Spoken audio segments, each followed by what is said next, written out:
ជំរាបសួរប្រិយមិត្តរីកតាទាំងអស់គ្នាវិលត្រឡប់មកកាន់វីដេអូថ្មីមួយទៀតបាទនេះគឺជាអេពីសូតទី5ហើយបាទដែលខ្ញុំនឹងបង្ហាញជាមួយនឹងមេរៀននៅក្នុងអេពីសូតទី5ហ្នឹងនៅក្នុង10អេពីសូតអញ្ចឹងមានន័យថាបងប្អូននឹងតាមរហូតដល់10អេពីសូតហ្នឹង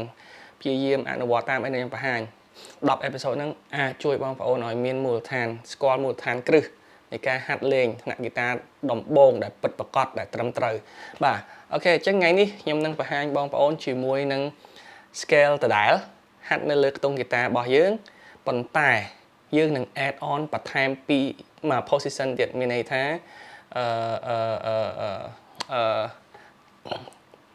ពីទីតាំងអញ្ចឹងណាបន្ទាប់មកខ្ញុំនឹងបញ្យល់បងប្អូនទាំងអស់គ្នាជាមួយតួអក្សរនៃសំឡេងរបស់យើងនៅក្នុង scale នីមួយៗបាទអញ្ចឹង scale chromatic កាលពីវីដេអូមុនយើងបានដឹងហើយណា Do Re Mi Fa Sol La Si Do position ទី1មក position ទី2 Do Re Mi Fa Sol La Si Do អញ្ចឹង position ទី2 start ចេញចាប់ដើមចេញពីខ្ទង់ទី5ខ្សែទី3 Do ទី7ខ្សែទី3ដែរ Re ខ្ទង់ទី5ខ្សែទី2 Mi ខ្ទង់ទី6ខ្សែទី2 Fa ខ្ទង់ទី8ខ្សែទី2 Sol ខ្ទង់ទី5ខ្សែទី1 La ខ្ទង់ទី7ខ្សែទី1 Si ខ្ទង់ទី8ខ្សែទី1 Do បាទអញ្ចឹងយើងលេងពី position ទី1 slide មកបាទអញ្ចឹងបងប្អូនហាត់អាហ្នឹងឲ្យច្បាស់ដើម្បីឲ្យម្រាមដៃយើងរស់ក្នុងការយើងថ្ងៃក្រោយទៅយើងមានគ្រឹះក្នុងការហាត់នៅក្នុង scale method អីផ្សេងទៀតអញ្ចឹងណាបាទនេះគឺជាអីដែលខ្ញុំចង់បង្ហាញនៅក្នុង episode ទី5ហ្នឹងពី position ហើយចំណុចដែលសំខាន់គឺការដំឡើង note ទម្លាក់ note ការរាប់ឲ្យស្គាល់ឈ្មោះយើងស្គាល់តែ do scale របស់យើងហ្នឹងឈ្មោះ note នៅលើខ្សែមួយយើងស្គាល់ note ឈ្មោះ note ទាំងអស់ពីដើមដល់រហូតដល់ចុងហ្នឹងគឺតាមតួអក្សរនៃសំឡេងរបស់យើងអញ្ចឹងបងប្អូនចាំកាលពី episode ទី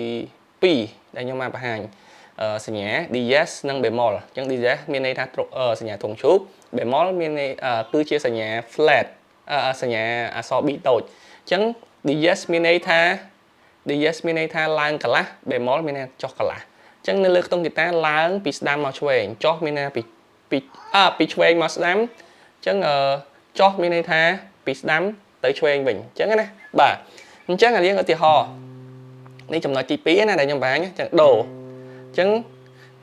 ចន្លោះបោះ do មក re មួយតង់តែត្រូវហ៎អញ្ចឹងនៅខ្ទង់ហ្គីតាពី2ខ្ទង់ do re ឃើញយើងហ្គាមរបស់យើងអញ្ចឹងមិនមានកដាល note កដាលមួយនៅកន្លែងហ្នឹងអញ្ចឹង note កដាលហ្នឹងគឺបើយើងរាប់ថា do ឡើងមកកន្លែងកដាលហ្នឹងបាន do DS ព្រោះ DS មានន័យថាឡើងកន្លះដល់ពេលឡើងមកកន្លះទៀត DS ឡើងមកកន្លះទៀត note កន្លែងនេះយើងចាំហើយនៅក្នុង scale របស់យើងគឺ re បាទអញ្ចឹងដល់ពេល re ចុះទៅវិញកន្លះតែមកខ្ទង់វិញកន្លែងហ្នឹងយើងអានថា re bemol អញ្ចឹងមានន័យថា do DS និង re bemol គឺតម្លៃគឺ note តែមួយទេគ្រាន់តែថាពេលវេលានៃការអានរបស់វាគឺខុសគ្នាអញ្ចឹងណាអញ្ចឹងមានន័យថាដល់គេរាប់ពី do ឡើងកន្លះមានថាកន្លែង note ហ្នឹងគេត្រូវទៅសេជា do DS អញ្ចឹងទៅនៅពេលដែលគេអាន note កន្លែងហ្នឹងគឺជា re bemol មានថាគេរាប់ពី re ចុះមកកន្លះអញ្ចឹងអា note ផ្សេងទៅមុខបើយើងអស់រាប់មកគឺដូចគ្នាអញ្ចឹងប៉ុន្តែលក្ខណៈពិសេសរបស់អក្សរភ្លេងពី mi មក fa ពី C មក do បងប្អូនឃើញទេ do re mi កន្លែងនេះណាដល់ពេល fa ឃើញ note វាតែកន្លះជាប់គ្នាអញ្ចឹងចំណុចសំខាន់នៃតួអក្សរនៃសំឡេងពី mi មក fa តែកន្លះទេ fa នេះ fa sol la si do ណាឃើញទេ si do តែកន្លះដូចគ្នាអញ្ចឹងបងប្អូនត្រូវចងចាំថា mi មក fa កន្លះ C មក do កន្លះក្រៅពីហ្នឹងមួយតង់នឹងអស់អញ្ចឹងនិយាយថាកន្លះតង់ណាអញ្ចឹងក្រៅពីហ្នឹងមួយតង់នឹងអស់អញ្ចឹងបើបងប្អូនរាប់ខ្សែមួយណាក៏ដោយមួយតង់វា2ខ្ទង់ណា do re mi ណា fa ឡើងតែកន្លះណា sol la si do ឃើញទេ do ឡើងតែកន្លះណាខ្ញុំឧទាហរណ៍មើលអញ្ចឹងបងប្អូនអាចរាប់តាមចំណុចហ្នឹងដូចគ្នាបានអញ្ចឹង episode ទី5នេះខ្ញុំចង់ឲ្យបងប្អូនច្បាស់ជាមួយនឹងការ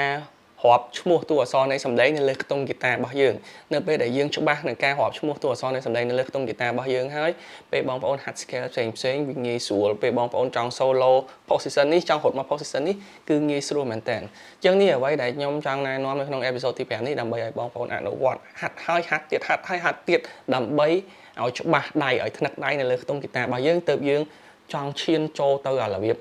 មេរៀន advance មេរៀនខ្ពស់គឺងាយស្រួលបាទនេះគឺជាអ្វីដែលជាមូលដ្ឋានគ្រឹះ